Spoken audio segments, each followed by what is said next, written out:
Welcome to the Stay Wealthy Podcast. I'm your host, Taylor Schulte, and today I'm talking about required minimum distributions, also referred to as RMDs. And as you might know, RMD withdrawal rates can get as high as 12% of your account balance, which is quite a bit higher than even the most aggressive safe withdrawal rates that we discussed last month during the Retirement Income series. And these aggressive RMD withdrawal rates cause some people to worry that these forced required distributions could cause them to over-withdraw and outlive their money. Now, I know this audience is smart enough to know that just because the IRS forces you to take out money and pay some taxes doesn't mean that you have to go and spend all of that money. However, Christine Benz over at Morningstar, she wrote a great article on this topic recently, and I thought it would be a good launching pad into talking more about RMDs, how they're calculated, and how you can actually use RMDs to create a withdrawal strategy similar to something like Guyton's Guardrails or the 4% rule. Let's dive in, but first, if you want to grab the links and resources from today's episode, just head over to youstaywealthy.com/125. So in short, no, RMDs cannot cause you to over-withdraw. They might cause you to overpay the IRS if you don't do any proactive tax planning during your gap years, but they aren't going to force you to outlive your money. Again, just because you're forced to take out some money out of your traditional IRA or traditional 401k and pay some taxes on that withdrawal doesn't mean that you have to go and spend all of that money. In fact, many of our clients simply have us transfer all or some of their RMD each year to a plain vanilla brokerage account where it gets reinvested right back into their asset allocation and back into the markets. And really quick, just to be sure we're all on the same page here today, required minimum distributions, or RMDs, begin at age 72. At age 72, the IRS comes knocking on your door and says, hey, all of this money in your traditional IRA or traditional 401k, this money has never been taxed, and now it's time for you to pay those taxes. So each year, starting at age 72, the IRS forces you to take out a percentage of your account balance. The percentage starts at a very reasonable 3.6%, but jumps to 5.3% at age 80, 6.8% at age 85, and then 12% at age 95. This percentage is determined by your life expectancy, and more specifically, the Uniform Life Table as required by the IRS. One interesting thing about the Uniform Life Table, if you dig into the numbers a little bit, is that at age 72, it states that your distribution period, i.e. your life expectancy, it states that your distribution period is 26 years or until you're 98 years old. But at age 85, it says your distribution period ends at age 100.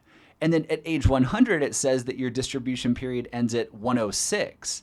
The reason for this, as some might know, is that study after study has concluded that the longer you live, the longer you're expected to live. And speaking of how long you're expected to live, you might also notice that the RMD Uniform Life Table suggests longer life expectancies than the Social Security Administration. According to Social Security, the life expectancy for a 70-year-old male is 14 years versus 27 on the Uniform Life Table used for RMDs. At age 80, it's 8 years for Social Security and 19 years for RMDs. Now, one big reason for this difference is that the Social Security figures are based on a single life, where the Uniform Lifetime Table used for RMDs is based on joint life expectancies. In other words, the distribution periods for RMDs are longer because they're meant to account for 2 lifetimes. Also, the new formula for determining an IRA owner's distribution period makes the very generous assumption that the beneficiary spouse is 10 years younger than the account owner, even if it's not true. The net result of all of this is that the RMD withdrawal rates are actually pretty conservative given all of these assumptions that are being used. Circling back to a comment I made earlier, using an RMD-based approach to creating a sustainable retirement paycheck is actually a highly efficient strategy to consider, according to retirement researcher David Blanchett. And that's because it ties your retirement portfolio withdrawals to life expectancy and the performance of your underlying investments. In other words, since the withdrawal amount fluctuates each year with your age and year-end account balance, it can actually be categorized as a dynamic withdrawal strategy, which I argued last month is my preferred method for creating income in retirement. One challenge, though, with this approach is that your retirement paycheck will fluctuate quite a bit. Unlike a guardrails type approach, which I talked about last week, an RMD-based withdrawal strategy will literally create a different paycheck amount every single year. That's because your life expectancy will change each year along with the balance of your account. Depending on your asset allocation and performance of your investments, your retirement paycheck with a Guyton's guardrails type strategy might only fluctuate every 3 to 5 years. And even when it does fluctuate, the dollar amount only fluctuates by 10%. By the way, I should have mentioned this already, but to calculate your RMD amount for the current year, you simply take your year-end account balance as of December 31st from the previous year and divide it by the distribution period on the Uniform Lifetime Table provided by the IRS. And I'll link to that table in the show notes, which again can be found by going to youstaywealthy.com/125.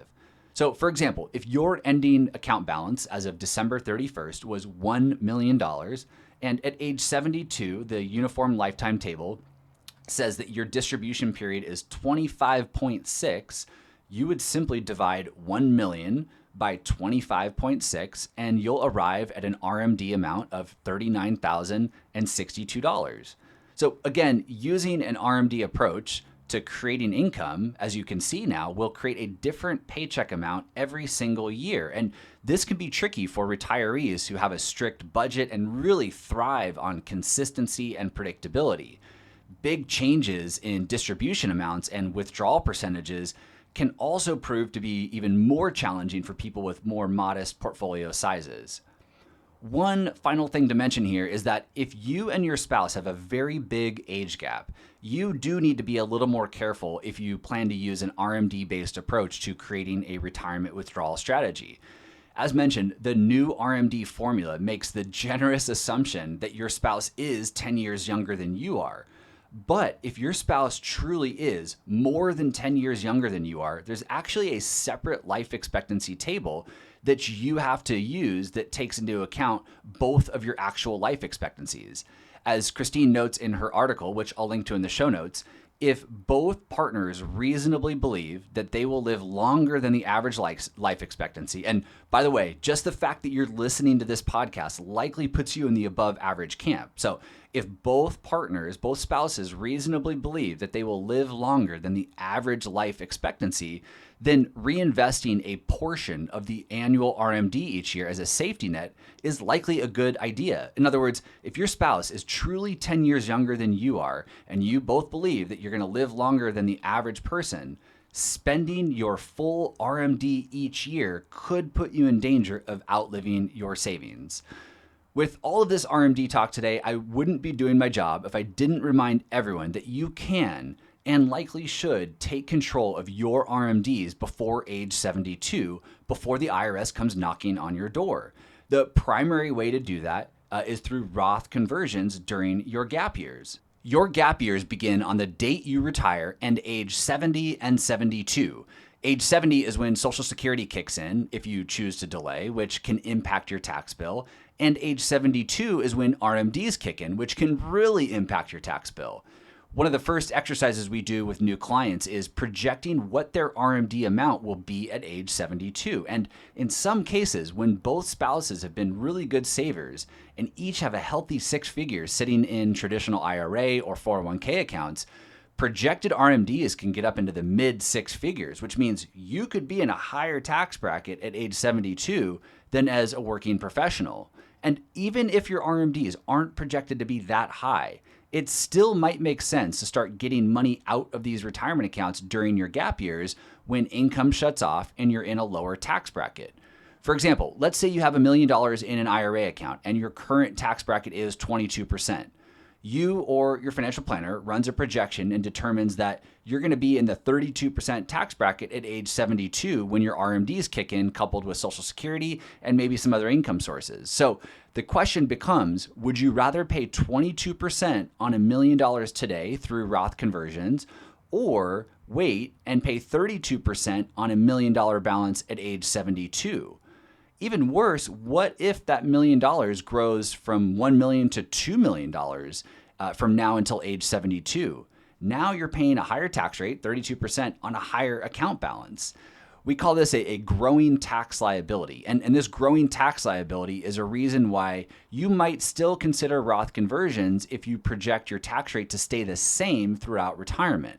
Back to the previous example, let's say you think that you'll be in the 22% bracket forever. Well, would you rather pay 22% on $1 million today through Roth conversions, or do nothing, let that account grow, and then be forced to pay 22% on a higher account balance in the future? When I talk about tax planning and reducing your tax bill, it's not about finding some magical way to skirt around the tax rules or do anything illegal for that matter and try to pull one over on the IRS. It's all about paying taxes on your terms when it's an opportune time for you, instead of waiting for the IRS to force you to pay taxes when it may not be in your best interest. So contrary to what most people think, your RMDs are wildly important, and understanding how they work, how they're calculated, and what you can do between now and age 72 to reduce them can make a giant difference in how much you pay the IRS over your lifetime and the success rate of your financial plan. For all the links and resources mentioned today, head over to youstaywealthy.com/125. Thank you as always for listening, and I will see you back here next week. This podcast is for informational and entertainment purposes only and should not be relied upon as a basis for investment decisions. This podcast is not engaged in rendering legal, financial, or other professional services.